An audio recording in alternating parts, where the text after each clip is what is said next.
Hi மக்களே, welcome to my channel. காலையில் எழுந்திரிச்சு டீ வச்சு குளிச்சாச்சு. அப்புறம் நேற்று மதியம் வச்ச சாம்பார் இருந்துச்சு, அதை லைட்டாக ஹீட் பண்ணிவிட்டேன்.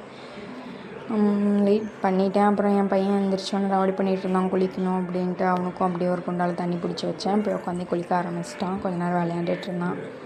அப்புறம் எங்கள் அப்பாவுக்கு தோசை சுட்டு கொடுத்துட்டு என் பையனுக்கும் தோசை ஊட்டி விட்டேன். அப்புறம் எனக்கு பசிக்கல, அப்புறமா சாப்பிட்டுக்கலாம் அப்படின்ட்டு விட்டாச்சு. அப்புறம் அசல்வாசிங்க இருந்துச்சு, அதையும் பண்ணிவிட்டு நானும் போய் குளிச்சுட்டு வந்துட்டேன். ஏன்னா காலையில் ரொம்ப எரிச்சலாக இருந்துச்சு. குளித்தா தான் கொஞ்சம் நல்லாயிருக்கும் அப்படின்ட்டு போய் குளிச்சுட்டு வந்துட்டேன். அப்புறம் நானும் தோசை சுட்டு சாப்பிட்டு என் பையனை கூட்டிகிட்டு போய் குளிக்க வச்சு கூட்டிகிட்டு வந்து மேக்கப்லாம் பண்ணி விட்டேன். அப்புறம் கொஞ்ச நேரம் விளையாண்டுட்டு இருந்தான். அப்புறம் அவனுக்கும் தூக்கம் வந்துருச்சு. அவ்வளோதான் இன்றைக்கி மார்னிங் ரொட்டீன்.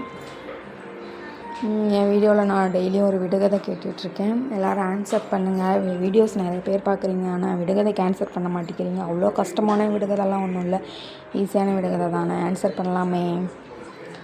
அப்புறம் உங்களுக்கு ஏதாவது விடுகதை தெரிஞ்சால் சொல்லுங்கள், நான் என் வீடியோவில் கேட்குறேன். கமெண்டில் சொல்லுங்கள், நான் கேட்குறேன். அப்புறம் வீடியோவை லைக் பண்ணுங்கள், சேனலை சப்ஸ்கிரைப் பண்ணுங்கள். Thank you so much. பாய்.